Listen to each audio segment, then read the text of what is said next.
Welcome back. અને હવે વાત મહેસાણાની કે જ્યાં પેપર મિલના લીધે હવા ઝેરી બની હોવાના આક્ષેપ વચ્ચે વાલીઓએ પોતાના બાળકોને શાળાએ ન મૂકવાની ચીમકી ઉચ્ચારી છે। મહેસાણાના સામિત્રા અને મરેડા પંથકમાં પેપર મિલની દુર્ગંધ સામે ગ્રામજનોનો રોષ હવે ચરમસીમાએ પહોંચી ગયો છે। સ્થાનિકોના આક્ષેપ મુજબ કેમિકલયુક્ત દુર્ગંધના કારણે શાળાના બાળકોને ચક્કર, ગભરામણ અને ઉલટી જેવી તકલીફો થઈ રહી છે।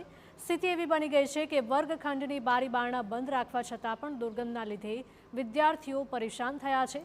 કેટલાક વિદ્યાર્થીઓની તબિયત લથડતા સારવાર લેવાની પણ નોબત આવી છે। ત્યારે આખરે અભ્યાસ કરતા બાળકો જ હવે કહી રહ્યા છે કે જ્યાં સુધી પેપર મિલ બંધ નહીં થાય ત્યાં સુધી શાળાએ નહીં જઈએ। ફેક્ટરીની સ્મેલના કારણે થાય અઠવાડિયાથી હું સ્કૂલ નહીં ગઈ, ઘેર જ છું અને તાવ, ચક્કરનું, વોમિટું ને એવું બધું થાય અઠવાડિયાથી। ભણવામાં તકલીફ પડે, સ્મેલ આવે, આખો દાડો 10 થી 5 સ્કૂલમાં રહેવાતું જ નહીં, એવી સ્મેલ આવે। તો બાળકોની ફરિયાદો બાદ હવે વાલીઓ પણ મેદાને ઉતર્યા છે। ગ્રામજનોનો આરોપ છે કે લાંબા સમયથી રજૂઆતો, વિરોધ અને ચક્કાજામ છતાં સમસ્યાનો કાયમી ઉકેલ નથી આવ્યો। એક તરફ બાળકોનું ભણતર અટકી રહ્યું છે અને બીજી તરફ તેમની તબિયતને લઈને વાલીઓમાં ચિંતા વધી રહી છે અને બાળકોને શાળાએ ન મોકલવાની ચીમકી પણ હવે વાલીઓએ ઉચ્ચારી છે। અતિશય દુર્ગંધના કારણે બાળકોને માથું ચડાવ, વોમિટો થાય અને ચક્કર આવવા મળે છે।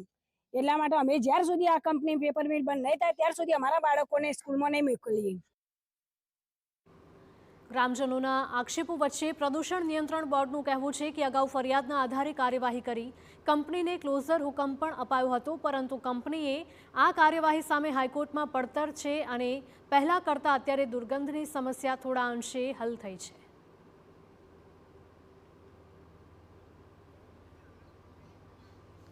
દુર્ગંધ રોકવા માટે થઈ અને જે જરૂરી સૂચનો છે તે ઉદ્યોગ જોડે એનું પાલન કરાવતા હોઈએ છીએ। એ સિવાય દુર્ગંધ રોકવા માટે થઈ અને પ્રદૂષણ નિયંત્રણ બોર્ડે એને ક્લોઝર હુકમ પાઠવેલો હતો।